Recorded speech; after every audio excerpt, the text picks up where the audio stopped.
And we end today in Europe. Spain is retracting the red carpet for tourists. In an effort to curb overcrowding and skyrocketing rents, cities like Malaga and Barcelona are slamming the door on tourists renting local properties. The Spanish government is hoping that fewer vacationers could mean more affordable housing for locals.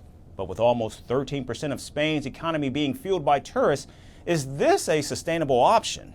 Our final report takes you inside.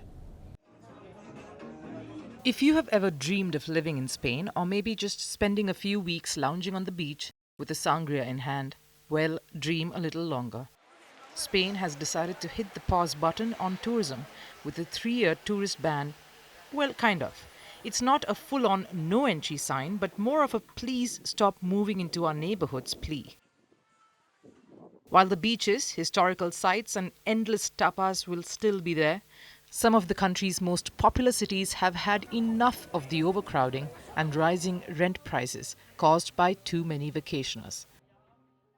For example, Malaga, the picturesque Mediterranean port city, has drawn a line in the sand. No new short-term rental properties will be allowed in 43 neighbourhoods where vacation rentals account for more than 8% of the housing stock. The move, which started earlier this month, will be tested for 3 years, and it could very well become a permanent fixture in the city's efforts to curb overtourism. And don't think Barcelona is sitting this one out. Plans are already in place to close down the city's 10,000 short-term rental apartments starting in a few years. After all, if you're paying a premium to live in a tourist hotspot, it kind of loses its charm when you can't find an affordable place to live because the locals have been replaced by a never-ending stream of Airbnb guests. So why this sudden shift? Well, it turns out that those Instagram photos with endless sunshine and vibrant street scenes come with a price. Crowded streets, bursting water supplies, and most critically, sky-high rent prices. Spaniards are starting to grumble about their once charming neighborhoods being taken over by tourists. And who can really blame them? In cities like Barcelona and Madrid, rent has surged, forcing locals to either move from the city or just leave altogether. And let's not forget the 94 million tourists who visited Spain last year. They boosted the country's GDP, but also added fuel to the fire of frustrations for the locals. It's no longer just a case of sighing at the tour buses. It's a full-on housing crisis. The government has noticed the issue.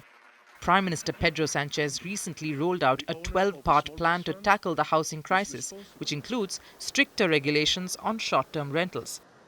In short, Spain is putting up a locals-only sign in certain neighborhoods, hoping that a little less tourism will lead to a little more space for those who actually live there year-round.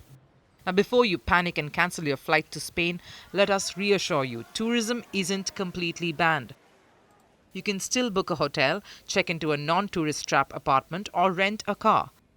Though you'll be signing a little extra paperwork for that last one, thanks to new national security laws. The new regulations, while seemingly harsh, are aimed at keeping cities like Malaga and Barcelona from becoming overcrowded tourist towns. But if you're planning a visit, you might want to double-check your rental situation. The rules will likely become stricter as more cities follow suit in cracking down on vacation rentals. In the end, it's not so much a ban on tourism, it's more like a friendly suggestion to rent a hotel room and maybe not treat Spain like your personal Airbnb playground.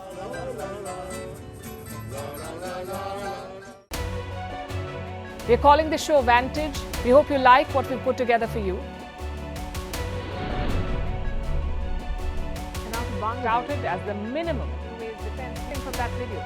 India's neighbours were the first to send the special edition of Vantage live from the White House throughout this week. Yes, Hindu Mandir we're on our way to Tel Aviv. City measure, but it's also the perfect way to drive. I don't think that Prime Minister of Bhutan, Sherin Tagwe. Welcome to 60% of the world's office. Prime Minister Modi. Divyan. We were actually How are you doing? How do you like? It's been 1 year since that meeting. Iron bars separate you from the outside. Out the vote effort. Trump had, it says, and at $4.3 trillion. 4.3 300 billion by 2030. That's what we need to tackle climate change.